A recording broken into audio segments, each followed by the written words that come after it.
دكتور أعصاب عبقري اسمه بيرس بيساعد محققة من الاف بي اي اسمها كيت في حل ألغاز جرائم القتل الغامضة والمعقدة. بيرس مش شخص عادي، ده عنده قدرة غريبة وهي إنه بيشوف تخيلات وهلاوس بتساعده في حل القضايا. يلا نبدأ. بتبدأ الأحداث مع كيت ودوني، مديرها كلمها في التليفون وكان بيسألها عن تطورات قضية قتل سيلفي اللي شغال عليها، وطلب منها تروح لأهل سيلفي وتبلغهم باللي وصلوا له. وفعلا كانت راحت لهم وعرفتهم إنهم لسه شغالين على القضية، بس لسه ما وصلوش للشخص اللي قتل سيلفي. وجونيور أخو سيلفي كان متعصب وكلم كيت بأسلوب وحش، بس جون ابو سيلفي وفيكتوريا امها اعتذروا لها على اسلوبه.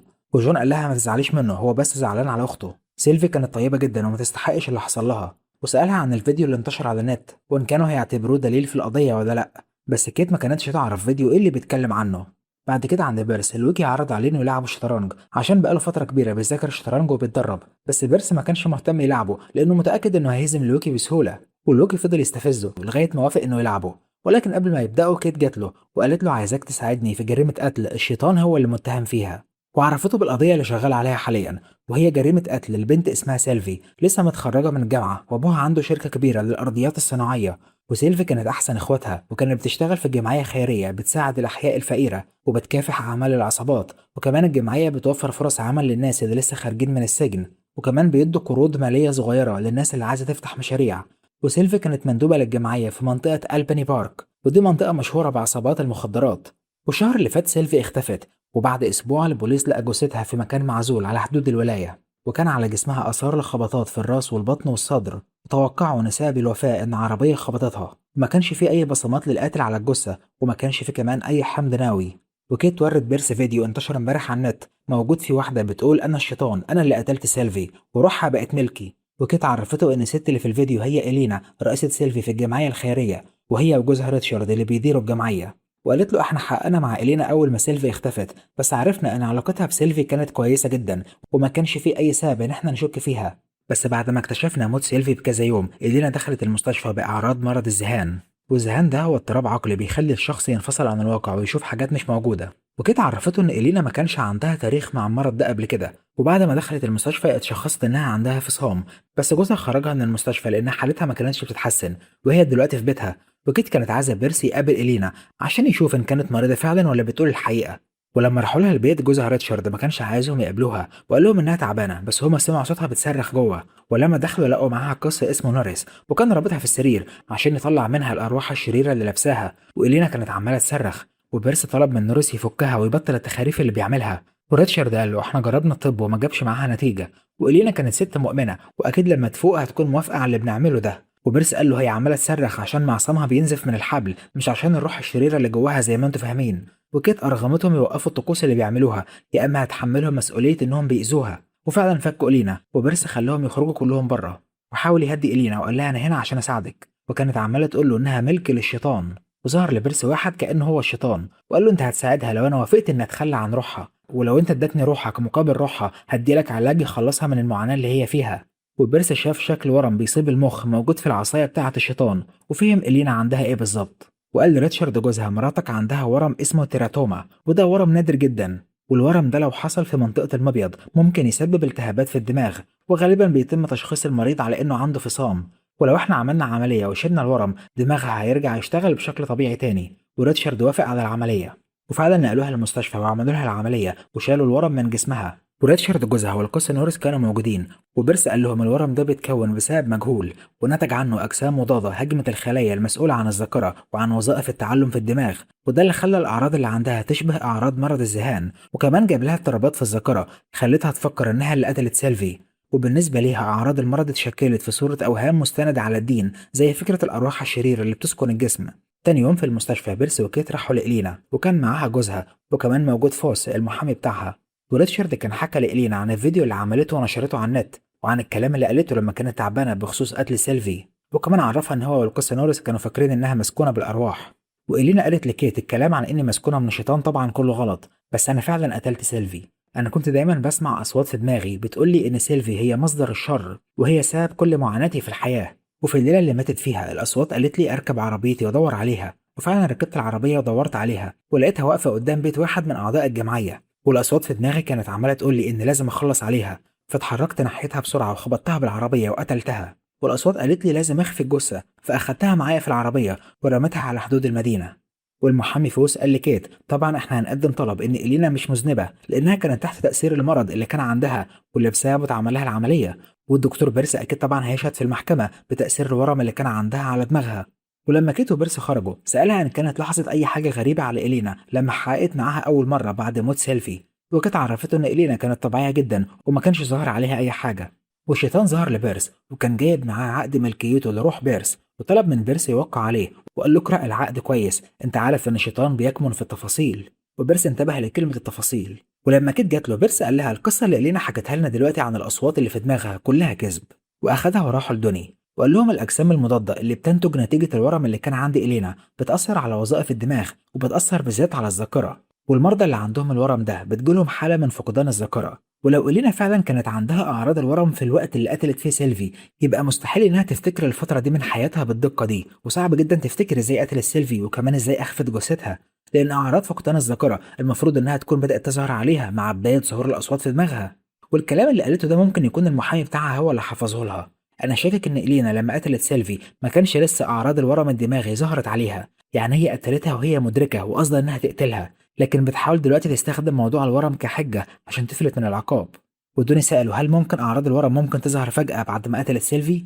وبرس قال الورم ده ممكن يكون موجود بقاله سنين في جسم الإنسان، ووارد جدا إن الأعراض بتاعته تظهر مرة واحدة مش بالتدريج، يعني ممكن تكون ظهرت فجأة بعد ما قتلت سيلفي. وكيت قالت له كده لو إيدينا قتلت سيلفي لأيا كان السبب اعترافها خلاص قفل القضية وهتقضي كام سنة في مصحة تتعالج، لأن بسبب العملية اللي اتعملت لها كده مثبت إنها فعلا كان عندها ورم وكانت مريضة. وبرس قال واحنا للأسف مش هنعرف نثبت إن كانت الأعراض ظهرت عليها لما قتلت سيلفي ولا لأ، لأن الورم خلاص اتشال ورجعت لطبيعتها. ودون قال لهم عشان نفتح القضية من تاني لازم دليل يقول إن إلينا كانت كويسة لما قتلت سيلفي. بعد كده كيت وبيرس راحوا المقر الجمعية الخيرية اللي سيلفي بتشتغل فيها واتكلموا هناك مع واحد اسمه جاك كان مسجون قبل كده، ولما خرج إلينا مديرة الجمعية شغلته سواق عندها وسألته إن كان لاحظ أي تصرفات غريبة على إلينا في اليوم اللي ماتت فيه سيلفي. وجاك قال لها إن في الليلة دي وصل إلينا عند فندق اسمه حياة عشان كان عندها اجتماع مع متبرعين للجمعية، وبعد الاجتماع راحوا البار اللي في الفندق وشربوا شوية، وإلينا بدأت تتقرب منه وتعاكسه وحجزوا غرفة في الفندق وكانوا هيعملوا علاقة، لكن هو تراجع ومرضاش يكمل، وكمان إلينا تراجعت. وإلينا عرفت جاك إنها مضغوطة ومتوترة لأنها عرفت إن ريتشارد جوزها بيخونها مع سيلفي، فكانت عايزة تخون جوزها دلوقتي مع جاك عشان تنتقم منه. وعرفت جاك إنها سمعت ريتشارد وسيلفي بيزعقوا مع بعض في مكتبه، وسيلفي كانت بتقول له أنا لازم أعرف إلينا بالموضوع كله، وريتشارد قال لها بلاش تقولي لها لأن لو إلينا عرفت جوازي أنا وهي هينتهي. وجاك قال لكيت انا ما اعتقدش ان سيلفي ممكن تخون إلينا مع جوزها، وقلت الكلام ده لإلينا بس هي ما سمعتليش وخرجت من الفندق متعصبة حوالي الساعة 9، وتاني يوم قالت لي ما اعرفش اي حد بالكلام اللي قالته لي امبارح في الفندق. وكيت وبيرس خرجوا من عنده وكانوا متأكدين ان إلينا قتلت سيلفي وهي في وعيها عشان كانت عايزة تنتقم منها لخيانتها. وكيت قالت انها هتجيب شرايط كاميرات المراقبة من الفندق عشان يثبتوا ان إلينا خرجت من الفندق فعلا ليلة موت سيلفي. وراحت هي وبيرس لأهل سيلفي وسألتهم إن كان في مشاكل بين سيلفي وإلينا في الشغل، وطبعا هم كانوا عرفوا باعتراف إلينا إنها قتلت سيلفي بنتهم وإنها ما كانتش في وعيها تحت تأثير أعراض الورم. وجون أبو سيلفي كان حزين جدا عليها وقال لهم مع الأسف أنا ما كنتش قريب من سيلفي، هي كانت بتحكي كل حاجة لأمها، أنا على طول كنت مشغول في الشغل وما كناش بنقضي وقت كبير مع بعض. وفيكتوريا أم سيلفي سألت كيت أنت بتسألي عن علاقتهم ليه؟ وكيت عرفتهم انهم شاكين ان إلينا ممكن تكون كانت قاصده تقتل سيلفي وهي في كامل عقلها، وبعد كده اعراض الورم ظهرت عليها. تاني يوم كيت ورت لبيرس تسجيل كاميرات الفندق ليله موت سيلفي، وكان ظهر فيه إلينا وهي خارجه من الاوضه فعلا ونزلت الجراج وركبت عربيتها، لكن الغريب انها فضلت نايمه جوه العربيه لغايه تاني يوم الصبح، يعني كده مش هي اللي قتلت سيلفي، واكيد هي عارفه مين اللي قتلها وبتداري عليه. وكيت جابت إيدينا للتحقيق ودوني والمحامي فوز كانوا موجودين وعرفتها انهم عرفوا ان مش هي اللي قتلت سيلفي، وحاولت تخليها تعترف هي بتداري على مين ومين هو اللي قتل سيلفي، بس المحامي فوز قال لهم طالما في دليل على براءة موكلتي يبقى خلاص كده مفيش حاجة تخليها تفضل هنا وما هياش مجبرة تجاوبكم على أسئلتكم. ودوني قال له أنا هوجه لها تهمة إعطاء معلومات كاذبة وإنها عطلت العدالة لما اعترفت على نفسها بالكذب. بس فوز قال له إلينا كانت مفكرة إنها قتلت سيلفي لأن الورم أثر على ذاكرتها، يعني ما كانتش قصدها تكذب عليكم وأنت مش هتعرف تثبت عليها أي حاجة، وأخد إلينا ومشيوا. ودوني اتكلم مع كيتو بيرس وقال لهم ان للاسف فعلا ما فيش عليها اي حاجه وهتفلت من القضيه بسهوله ومش هتقول هي بتداري على مين. وكيت قالت له لو فعلا ريتشارد وسيلفي كانوا في علاقه وسيلفي كانت مصممه انها تعترف لإلينا يبقى ممكن يكون ريتشارد هو اللي قتلها وإلينا كانت بتداري عليه لانها بتحبه. وراحت هي وبيرس لريتشارد وعرفوه انهم شاكين فيه ان هو اللي قتل سيلفي، وعرفته ان إلينا سمعته وهو بيتكلم مع سيلفي. وريتشارد قال لهم انا ما قتلتش سيلفي ومفيش اي دليل ضدي، وكمان انا ما كنتش في علاقه معاها. إلينا كانت مريضه وممكن ما تكونش فاكره كويس هي سمعت ايه بالظبط. وكيت قالت له يوم موت سيلفي انت قلت انك كنت في الشغل، يعني ما عندكش شاهد على كلامك. وريتشارد قال لها انا ما كنتش في الشغل ولا حاجه، انا كذبت عليكم، بس انا عندي حجه غياب قويه يوميها. وعرفهم انه كان عنده واحده اسمها بروك. وكيت استدعت بروك عشان تحقق معاها، وعرفت ان بروك بتعمل علاقات مع الرجاله مقابل الفلوس، وريتشارد كان بيروح لها دايما. وكيت سالتها ان كان ريتشارد فعلا كان موجود عندها في التاريخ اللي سيلفي ماتت فيه. وبروك عرفتها انها بتسجل كل لقاءاتها مع زباينها، وريتشارد فعلا كان موجود عندها في اليوم ده. والشيطان ظهر لبيرس وقال له الناس اللي زي ريتشارد دول بيدفعوا آلاف الدولارات للستات اللي زي بروك. وبيرس انتبه لكلمة آلاف الدولارات وقال لبروك انت قلت ان ريتشارد كان بيجيلك على طول، كان بيدفع قد ايه؟ وعرفته ان ريتشارد كان بيجيلها مرتين كل اسبوع والمرة ب 1500 دولار. وبيرس حسب الفلوس وطلع ان ريتشارد بيدفع لبروك بس حوالي 100,000 دولار في السنة، وهو شغال في جمعية خيرية غير ربحية، يبقى جاب كل الفلوس دي منين؟ وكيت وبيرس فكروا انه ممكن يكون ريتشارد بيختلس فلوس من الجمعية، وان سيلفي عرفت بالموضوع وعشان كده كانت بتزعق معاه وبتقول له انها هتعرف إلينا في اليوم اللي إلينا سمعتهم فيه، فاضطر انه يقتلها، وبما انه عنده حجة غياب ليلة موتها فممكن يكون اجر حد انه يقتلها. وكيت عرفت بيرس انها هتروح لدوني عشان تطلع اذن بفحص السجلات المالية للجمعية. تاني يوم كيت قالت لبيرس انهم فحصوا سجلات الجمعية ولقوا ان الجمعية بيجيلها 600,000 دولار سنويا، 300,000 منهم تبرعات من شركات وال300 التانيين هي تبرعات من افراد سواء عن طريق النت او الشيكات او تبرعات نقدية كاش. وتبرعات النقدية الكاش كانت حوالي 10,000 في الشهر، لكن من كذا شهر التبرعات النقدية وصلت ل 300,000 في الشهر. وكل فلوس التبرعات النقدية كان بيعاد تدويرها في صورة قروض صغيرة لأشخاص كتير. ولما بحثت عن الأشخاص اللي أخدوا القروض لقيت إنها أسماء مزيفة. وما دامت الفلوس الكاش زادت بالشكل ده فأنا متأكدة إن الأشخاص اللي بياخدوا القروض هم مجرد أسماء على ورق، وإن الجمعية هي غطاء لغسيل الأموال. وكيت استدعت ريتشارد وكان معاه المحامي فوس وقالت له احنا عندنا أدلة إن جزء كبير من القروض اللي الجمعية بتطلعها راحت لأشخاص وهميين وإنهم مجرد اسم على ورق، وأنت أكيد بتستغل الجمعية في غسيل الأموال، بس السؤال بتغسل الأموال لصالح مين؟ وأكيد سيلفي اكتشفت إنك بتغسل الأموال وواجهتك بالموضوع وهددتك إنها هتفضحك فأنت قتلتها. والمحامي فوس قال لها أنت ما عندكيش دليل على الكلام ده، وبالنسبة للقروض اللي طلعت لناس وهميين فدي مش مشكلة الجمعية، انتوا بقى مهمتكم انكم تدوروا على الناس اللي زوروا اوراق شخصية عشان ياخدوا قروض من الجمعية. ورفض يكمل التحقيق واخد ريتشارد ومشيوا. وكيت وبيرس كانوا بيفكروا ان ريتشارد ممكن يكون بيغسل فلوس لتاجر مخدرات لان المنطقة اللي فيها الجمعية مشهورة بتجارة المخدرات، وراحوا للسواق جاك لانه كان مسجون قبل كده بسبب الاتجار في المخدرات ويعرف كل العصابات اللي في المنطقة. ولما حكوا له على موضوع غسيل الاموال ما كانش متفاجئ، وبيرس قال له انت واضح عليك انك كنت عارف. وجاك قال لهم انا فعلا عارف بس ما اقدرش اعمل وشاية على حد واشهد ضده. وكيت قالت له يا اما تثبت انك فعلا اتغيرت بعد السجن يا اما تفضل مشارك في التستر على الجريمه دي، وساعتها سيلفي هتكون ماتت على الفاضي وذنبها في رقبتك. وجاك قال لها انا هقول لكم دلوقتي اللي اعرفه، لكن لو تم استدعائي بشكل رسمي هنكر اي حاجه قلتها. وعرفهم ان فعلا سيلفي اكتشفت موضوع غسيل الاموال اللي بيحصل في الجمعيه واتكلمت معاه وحكت له اللي عرفته. واللي حصل ان سيلفي راحت لجاك وقالت له انها عرفت ان الجمعيه بتعمل غسيل اموال وانها واجهت ريتشارد بالموضوع وعرفته انها هتقول لإلينا، لكنه طلب منها انها ما تقولش لإلينا. وجاك قال لها احنا بنبذل مجهود كبير هنا في الجمعيه وفعلا الجمعيه بتساعد ناس كتير، مش مهم بقى ان كان بيحصل من وقت للتاني حاجات غير قانونيه وان في حد بيستفيد من ورا الموضوع. بس سيلفي ما قدرتش تسكت على الموضوع وكانت مصممه انها تعرف إلينا. وقالت لجاك ان ابوها اتبرع بفلوس كتير للجمعيه ولازم هو وعيلتها يعرفوا حقيقه الجمعيه اللي بتبرعوا ليها. وجاك قال لها بلاش تعملي كده لان وقتها هتكتشفي حاجات انت ما تحبيش تعرفيها. وقال لكيتو بيرس انا كل كام اسبوع كنت بشوف ريتشارد بيستلف فلوس من ناس في وقت متاخر، وعرفت ان اللي كانوا بيسلموه فلوس هم اخوات سيلفي. وبعد ما كيتو ودوني عملوا شويه تحريات قبضت على جون ابو سيلفي وكمان اخواتها، لان لما دورت وراه لقيت ان حساب جون في البنك بيتحول له فلوس كتير كل شهر، والفلوس دي متحوله بايصالات ممضيه من الاسماء المزيفه للاشخاص اللي اخدوا القروض من الجمعيه. وكمان رجعت سجلات المحاسبه بتاعه شركه جون واكتشفت ان كل فلوسه جايه من حاجات مشبوهه وان شركه الاراضي الصناعيه بتاعته هي مجرد غطاء لتجارته المشبوهه. وفي نهايه كل شهر الفلوس بتاعته بتتحول لحساب بنكي في جزر كايمان عشان محدش يقدر يتبعها.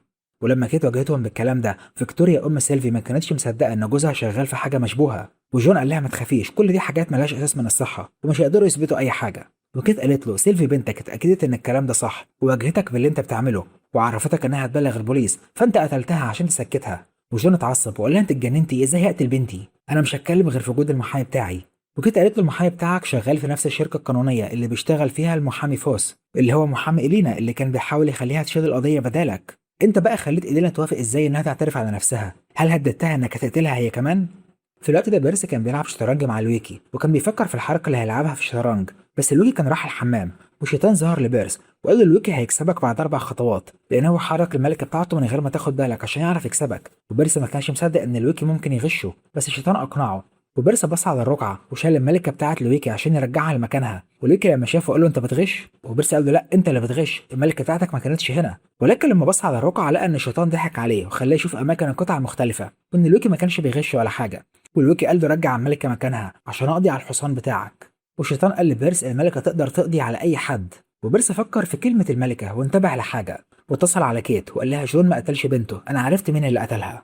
وراح هو وكيت لفيكتوريا أم سيلفي، وبيرس قالت لها أنت مفرطة جدا في حماية عيلتك، وعندك استعداد تعملي أي حاجة عشان تحمي عيلتك لدرجة إنك تقتلي بنتك.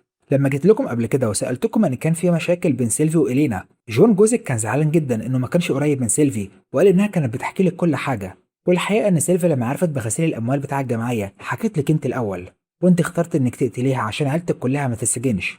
وفيكتوريا قالت لها الكلام اللي بتقوليه ده ما حصلش، وكانت هتسيبهم وتمشي، بس كيت وقفتها وقال لها احنا طلعنا امر بمصادره عربيتك، وهنعمل فحص لسجلات كل اماكن صيانه السيارات اللي في الولايه، وهنعرف انت صلحت عربيتك عند مين عشان تداري اثر الصدمات اللي حصلت للعربيه لما خبطت سيلفي وقتلتيها. بس لو انت اعترفت دلوقتي بالجريمه ممكن يخلي المدعي العام يسجنك انت وجوزك ويخرج ولادكم براءه، يا اما العيله اللي انت قتلت بنتك عشانها كلها هتتدمر.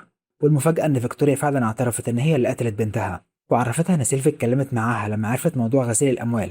واللي حصل ان فيكتوريا كانت مع امها في عربيتها وعرفتها موضوع غسيل الاموال في الجمعيه، وكانت عايزه تبلغ البوليس عنهم، بس فيكتوريا قالت لها بلاش تبلغي، خليك انت بره الموضوع. بس سيلفي ما كانتش موافقه انها تفضل ساكته، ففيكتوريا قالت لها لازم تسكتي لان فلوس عائلتنا هي اللي بيتعمل لها غسيل اموال. انت فاكره احنا عايشين في المستوى ده منين؟ من الشركه بتاعت ابوكي؟ لا طبعا. وسيلفي اتعصبت وقالت لها انها لازم تبلغ البوليس، وجت تنزل من العربيه بس امها منعتها، فسيلفي ضربتها بالقلم ونزلت من العربيه. وفيكتوريا ما لقتش حل قدامها غير انها تقتل بنتها عشان تنقذ باقي عائلتها من السجن. وكيت قالت لها لما شفت الفيديو بتاع ايلين اللي نشرته على النت عرفت ان الاف بي اي هيبداوا يحققوا ورا ايلين وورا الجمعيه، فخفت انهم يكتشفوا موضوع غسيل الاموال ويوصلوا لكم. وفيكتوريا قالت لها بعد ما ايلين نشرت الفيديو على النت وعرفت انها مريضه ساعتها كلمت فوس المحامي وقال لي انه عنده حل. وبيرس قال لها انا فهمت هو عمل ايه. اللي حصل ان المحامي فوس عرض على ايلين انها تعترف بجريمه القتل، وان هو هيخرجها من القضيه بسهوله بسبب المرض اللي عندها، وهي وافقت تعترف بجريمة القتل لما عرفت إن جوزها متورط في غسيل الأموال، فقررت إنها تحميه وتحمي الجمعية. وبعد اعتراف فيكتوريا كيت قبضت عليها عشان تتحبس. كده خلصت الحلقة، يلا نبدأ حلقة كمان. بتبدأ الأحداث مع بيرس وهو في جلسة علاج نفسي مع الدكتور بتاعه، والدكتور نصحه إنه يبطل يشوف ناتالي عشان يقدر يدخل في علاقات جديدة مع ناس حقيقيين في العالم الواقعي، وقال له أنت بقالك 5 سنين بتجيلي وما زلت برضه متأقلم مع تخيلاتك لناتالي. وبيرس قال له أنت أصلا اللي قلت لي في الأول هحاول أتأقلم لحد ما حالتي تتحسن. والدكتور قال له بس انت كده مش بتتحسن ولازم تحاول تغير الوضع ده. وبيرس نفذ كلامه وخرج مع هيلي صاحبه وراحوا معرض لوحات فنيه، وهناك هيلي كانت عاجباه لوحه من 3 لوحات اسمهم الملهمه المستلقيه، واللوحات كانت لنفس البنت لكن بالوان مختلفه، واللي رسمهم هو رسام ايطالي مات من فتره اسمه فينشينزو دي لوكا. اما بيرس فكان شايف ان شخصيه البنت اللي في اللوحه نرجسيه ومعجبه بنفسها زياده عن اللزوم بناء على الوضعيه اللي هي قاعده بيها. واحده ست من اللي في المعرض سمعته وقالت له بالعكس دي لوكا شاف ان البنت دي بتمثل براءه الشباب، وبيرس اختلف معاها في وجهه نظرها. وست قالت له دي لوكا رسم اللوحة دي بنفس النمط بتاع الرسام رافائيل واستخدم نفس اللون الأزرق البحري. وفجأة شاشة العرض اللي في المعرض بدأت تعرض فيديو غريب، والفيديو كان فيه ومضات كتير وضوء شديد جدا، ونيك صاحب المعرض كان واقف قدام الشاشة، ولما شاف الفيديو دماغه وجعته وبدأ يدروخ ووقع وراسه اتخبطت، وبيرس جرى عليه بسرعة وشاف النبض بس لقاه ميت. ولما الإسعاف وصلت أخدوا جثته، وبيرس اتكلم مع باري صاحب نيك وشريكه في المعرض، وقال له واضح من اللي حصل إن نيك كان عنده صرع تجاه الضوء الشديد، وبيري قال له فعلا هو كان مصاب بالصرع. وبيرس سأله ليه تعرضوا فيديو فيه ومضات وضوء شديد زي اللي اتعرض ده برغم انك عارف حالة نيك؟ بس بيري قال له احنا كل يوم على الشاشة بنعرض في الوقت ده فيديو وثائقي عن اللوحات، لكن الفيديو اللي اتعرض النهارده ده أول مرة أشوفه ومش عارف مين اللي عمل كده. وبيرس راح لكيت وقال لها انا حضرت جريمة قتل، وحكى لها على اللي حصل في المعرض. وراحوا عند بيري وسألته ان كان حد تاني عارف بمرض الصرع اللي عند نيك، وبيري عرفهم انهم بيعملوا حفلة خيرية كل سنة عشان تمويل ابحاث الصرع، واكيد ناس كتير عارفين المرض اللي عنده. وبيرس تخيل البنت اللي مرسومة في اللوحة وقالت له اللوحة مطلعاني تخينة، الفخذ اليمين شكله تخين بزيادة عن اللوحتين التانيين. وبيرس أخد باله إن اللوحة دي مزيفة وقال كده لبيري، بس بيري قال له احنا اتأكدنا إن ال3 لوحات دول أصليين قبل ما نعمل المعرض. وبيرس فهم إن جريمة القتل اللي حصلت كانت مجرد إلهاء عشان اللوحة تتسرق. وبيرس قارن ال3 لوحات مع بعض بالعدسة المكبرة، وطلع فعلا إن اللوحة اللي باللون الأزرق مزيفة عشان رسمة الفخذ مختلفة عن اللوحتين التانيين. وكيت ما كانتش فاهمة ليه حرامي هيسرق لوحة ويحط لوحة تانية مكانها، يعني كده مش هيعرف يبيعها لأن كل الناس هتبقى عارفة إن اللوحة لسه موجودة في المعرض. وبيري قال لها ممكن بسهولة يبيعها في السوق السوداء. وكيت رجعت كاميرات المراقبة وفعلا شافوا حرامي بياخد اللوحة الأصلية وبيحط واحدة مكانها لما الكل كان مشغول باللي حصل مع نيك، بس وش الحرامي ما كانش واضح. وطلبت من بيري إنهم يشوفوا الفيديو اللي تسبب في موت نيك، بس لما بيري دخل على السيستم ما لقاش الفيديو موجود، يعني اللي عمل كده اخترق السيستم تاني ومسح الفيديو عشان ما يكونش في دليل عليه. وبيري عرفهم انهم من فتره باعوا لوحات لرجل اعمال اسمه رافي ب 800 الف دولار، بس رافي فضل مخليها في المعرض. وبيري كان قلقان ان رافي يرجع في كلامه ويرجعهم بعد ما واحده منهم اتسرقت، لان المعرض كان معتمد على فلوس اللوحات لانهم كانوا قربوا يفلسوا. وكيت وبيرسا راحوا عند رافي وسالوه ليه ما اخدتش اللوحات عندك بعد ما اشتريتها. ورافي قال لهم عملت كده عشان اصحاب المعرض اقنعوني ان الفن لازم الناس تشوفه وتتمتع بجماله، بس انا عارف مين اللي سرق اللوحه. اكيد جوزيفين كاروزيل هي اللي سرقتها لانها معتقده ان اللوحات دي بتاعتها هي. وعرفهم عنوانها. وكيتو وبيرسا راحوا عند جوزيفين وطلع ان هي ست اللي اتكلمت مع بيرسا في المعرض.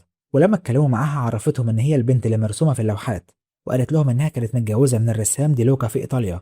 وورت لهم رساله بخط ايد دي لوكا وكان كاتب في الرساله انه بيهديها فيها الثلاث لوحات كتعبير عن حبه ليها، يعني هي المالكه الاصليه للوحات.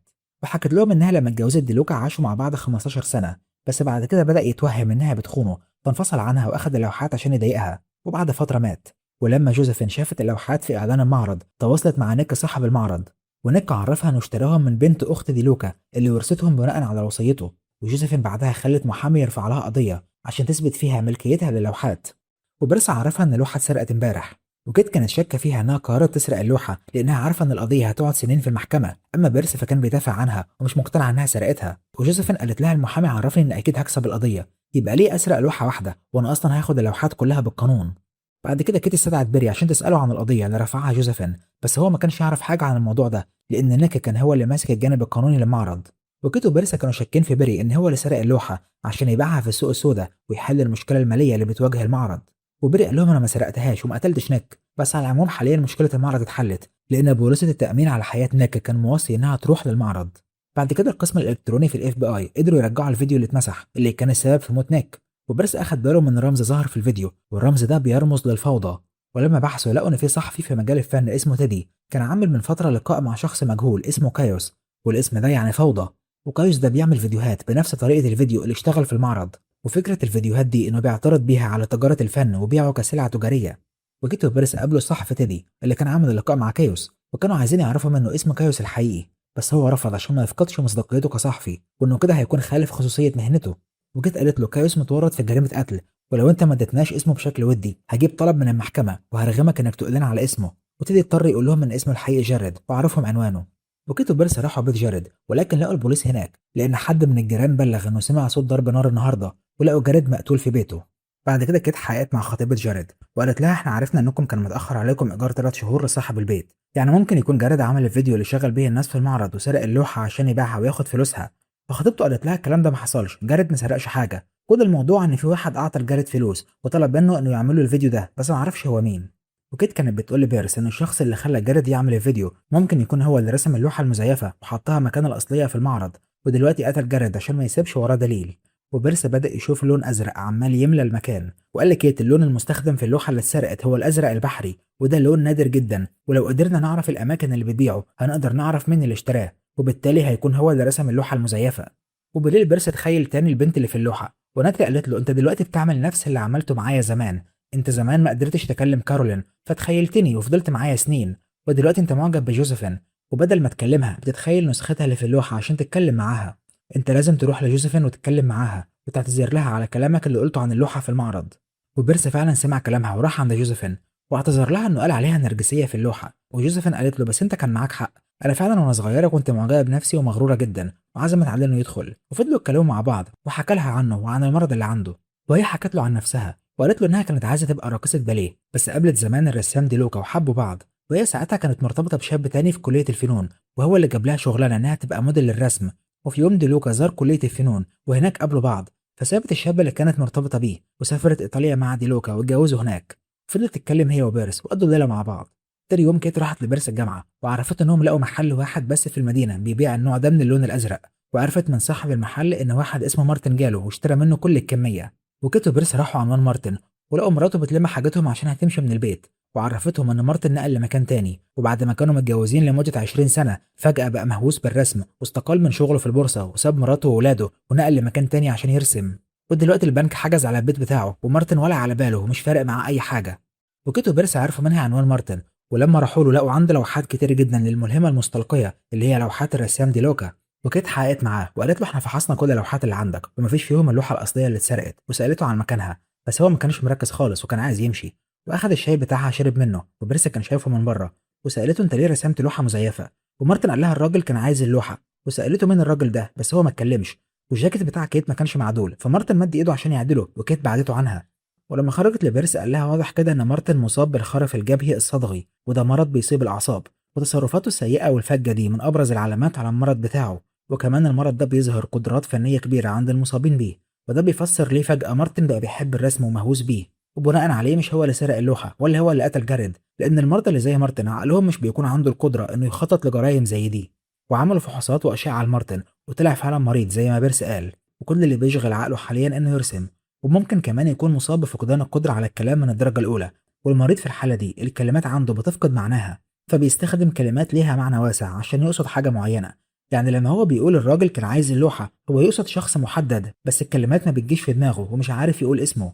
وبيرس حاول يتكلم معاه عشان يعرف منه معلومات أكتر عن الراجل ده، وكان مشغل موسيقى للموسيقار موريس رافل عشان تساعد مارتن على التركيز. وبيرس قال له إن موريس كمان كان عنده الخرف الجبهي الصدغي بس مرضه ما منعوش إنه يبدع ويألف مقطوعة زي اللي شغالة دي. وبيرس حاول يعرف أي معلومة منه بس مارتن كان عمال يرسم، وطلع إنه بيرسم الراجل اللي طلب منه يرسم لوحة المعرض، والراجل هو الصحفي تيدي. وكيت استدعته وواجهته بالصورة اللي مارتن رسمها وقالت له أنت خليت مارتن يرسم لك لوحة مزيفة، وكنت عارف موضوع الصرع بتاع نيك صاحب المعرض فخليت جاريد يعمل لك الفيديو عشان تشغل بيه الناس في المعرض وسرقت اللوحة، وبعدها قتلت جاريد عشان ما يبقاش عليك اي دليل، وكده انت هتتحاكم بجريمتين قتل ومش هتخرج من السجن مدى الحياة الا لو طلع ان موت نيك كان غلطة وساعتها ممكن عقوبتك تقل. وتدي ما قدرش ينكر وقال لها انا ما كانش قصدي اقتل نيك، وحكى لها الموضوع من الاول، وقال لها انا قابلت مارتن في متحف فني وكان بيرسم لوحة معروضة وكانت زي الاصلية بالظبط، وبعدها وريت له لوحة الملهمة المستلقية بتاعت دي لوكا عشان يرسم لي زيها، وهو لما شافها اتهوس بيها ووافق على طول. وكنت عارف ان جاريد مفلس فعرضت عليه انه يعمل الفيديو مقابل الفلوس، واخترقنا سيستم المعرض وحطينا الفيديو، ولما الفيديو اشتغل كان قصدي ان اشغل الناس لحد ما اسرق اللوحه، بس نيك وقع واتخبط ومات. وجاريد لما عرف بخبر موت نيك خاف جدا واخترق كمبيوتر المعرض ومسح الفيديو، بس كان لسه خايف وكلمني، ولما رحت له قال لي انه هيسلم نفسه ويعترف باللي عملناه. وتيدي حاول يقنعه انه يسكت بس جاريد كان مصمم ومسك التليفون وكان هيطلب البوليس، فتيدي اضطر يقتله. وكنت قالت له كل ده عشان تبيع لوحه بشويه فلوس؟ وقال لها لا انا طول عمري كان نفسي ابقى رسام وكنت مجتهد في كليه الفنون، لغايه ما في يوم دلوكا جه زياره للكليه وشفته بيرسم على حته قماش بكل سهوله، ساعتها عرفت ان الرسام لازم يكون موهوب فعلا، واتاكدت ان ما عنديش موهبه الرسم زيه وعمري ما هنجح في المجال ده. والبنت اللي في اللوحه ظهرت لبيرس وقالت له تيدي كمان خسر حبيبته زمان. وبيرس دخل غرفه التحقيق وفهم ان تيدي هو اللي كانت جوزيفين مرتبطه بيه زمان، وقال له دي لوكا كمان سرق جوزيفين منك. وتيدي قال لهم جوزيفين زمان كانت مفلسه وكانت عايزه تدخل معهد الباليه، فانا خليتها تعيش في شقتي وجبت لها شغلانه انها تشتغل موديل رسم في كليه الفنون.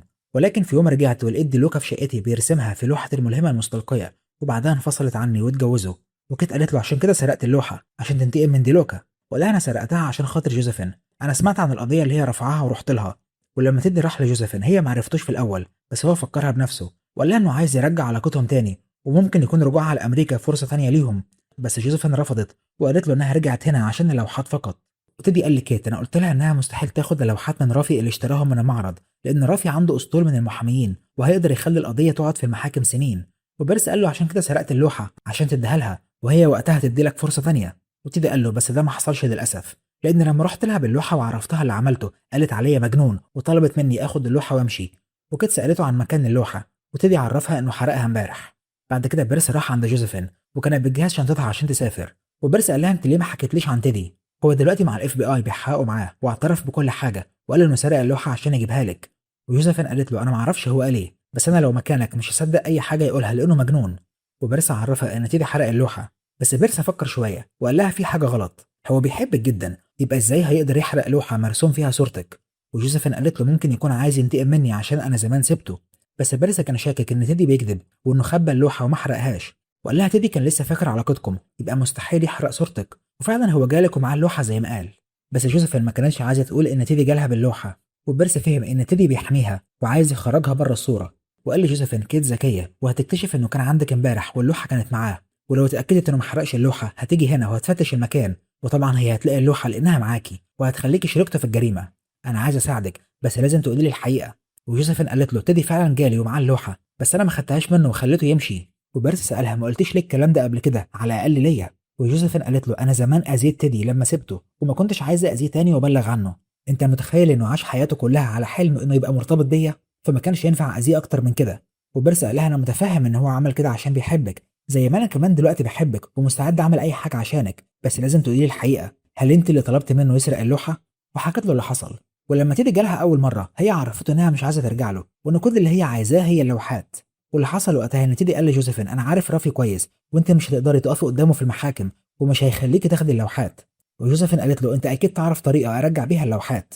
وتيدي قال لها في طريقه اقدر ارجع لك بيها لوحه واحده من الثلاثه، بس انا لو جبت لك اللوحه هتدي لعلاقتنا فرصه تانية. وجوزيفين وافقت. وبيرسي قال لها طبعا تيدي جالك امبارح ادالك اللوحه قبل ما انا اجيلك، هل حصل بينكم حاجه؟ وجوزيفين قالت له لا ما حصلش بينا حاجه لان انا مش بحبه. وبيرسي قال لها يعني انت استغلتيه وضحكت عليه. وقالت له انا عارفه ان ده غلط بس انا كنت عايزه ارجع لوحاتي. وبيرسي قال لها يعني انا كمان استغلتيني عشان ما اشكش فيكي. وقالت له لا ما حصلش انا مشاعري ليك حقيقيه. وسالها ليه ما قلتليش، فكرت اني ممكن ابلغ عنك مثلا؟ وقالت له يعني انت مش هتعمل كده دلوقتي؟ فقال لها لا مش هبلغ عنك لاني حبيتك واحنا هنهرب من هنا وهنسافر.